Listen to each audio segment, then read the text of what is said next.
friends, I wanted to show you what I'm up to today. I'm in the process of refreshing some of my fall ornaments that go on my fall tree. You know, some people decorate seasonal trees. And I was at the Dollar Tree and I came across this little box of coasters. I'm going to put a picture here on the screen to show you exactly what it looks like.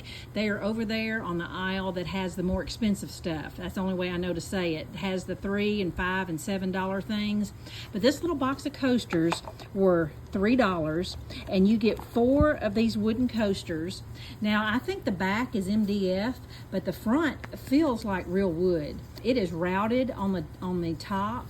The leaf design, they had pumpkins and acorns. All 3 were incredibly cute. You could get all 3 and make yourself 12 ornaments for $9. But look how big they are. They're as big as my palm, and they definitely do not look like something from the Dollar Tree. They're not under a lot of stress, and they're just going to be like nestled in the tree. You know, maybe put a little embellishment to cover up the knot where it connects to the wood leaf.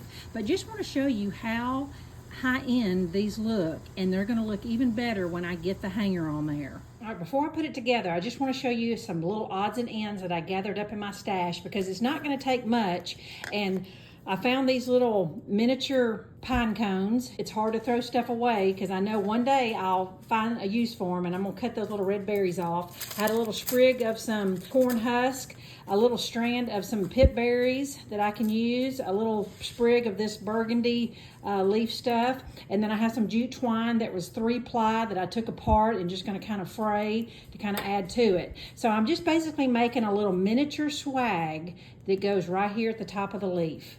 And I'm going to gather everything in the center and just hot glue it right there.